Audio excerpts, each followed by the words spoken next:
After the break, we have new information in the Delta State University professor shooting. We will give you some information on the one thing everyone's been waiting for, Bluebell ice cream.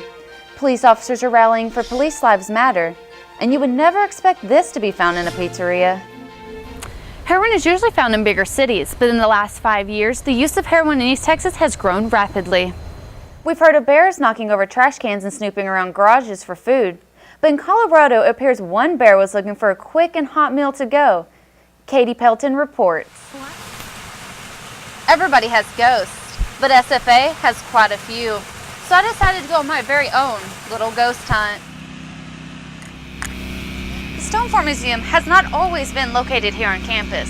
Just recently in the 1930s is when it did come to SFA, and ever since then, students have been kind of scared to even walk through the doors and fear that they will not graduate. The Stone Fort Museum was originally located in downtown Nacogdoches. In 1936, it was moved to the SFA campus where it became known as the Stone Fort Museum. On the first floor of the museum, you can find information, pictures, and artifacts from the original house. On the second floor, they have exhibits that change out. Since 1936, when the Stone Fort Museum came to the SFA campus, students were scared to even cross the threshold and feared that they would never graduate. No one really knows who started this or where it came from, but this myth has been going on for a very long time. And our boss has heard about it too. She was an alumnus here in the 70s, and it was a thing back then too. So we have no idea where it started. We just know that it's been here for quite some time. Some students even go to extreme measures to not have to go into the Stone Fort Museum.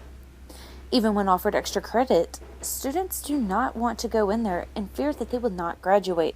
The museum is a state-funded organization, so the amount of funding they get back is based on their attendance. Now, with students wanting to believe in this myth, it is hurting the amount of funding that the museum does receive. But yeah, I can tell a lot of students just walk right by. There's some extra credit people, and or some classes have extra credit to come in here and they still don't do it. It's kind of funny to think about. The student worker Tim did mention that he's had many friends come to visit him while at work, and they've all graduated. So from all the information I have gathered, this myth is still just a myth. Most students who walk over the threshold still graduate. For East Texas Explorers, I'm Tori Bean, and here's hoping I graduate.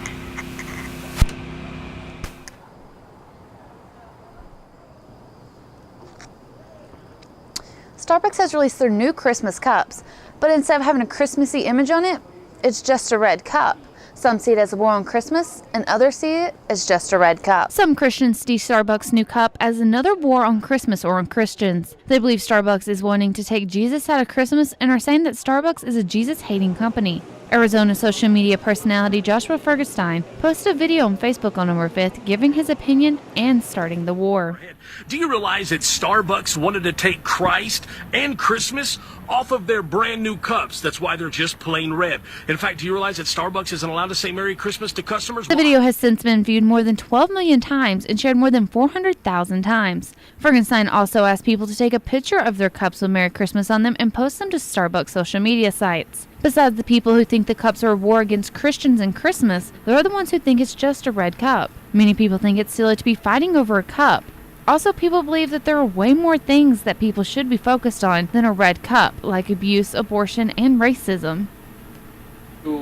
If you want to embody the season of Christmas and the spirit of Christmas, instead of getting upset about what's not on a coffee cup, why don't you feed the homeless? Why don't you donate your time and your energy to something greater than yourself? You know? Starbucks has since put out a statement saying, Starbucks is inviting our customers to tell their Christmas stories in their own way, with a red cup that mimics a blank canvas. This year's design is another way we're inviting our customers to create their own stories on our cups. For years, people have been adding their own designs to the cups, and this year Starbucks is just trying to give people the chance to design their own cup for the holidays. They want the customer to share their own story. For East Texas Explorer, I'm Tori Bean.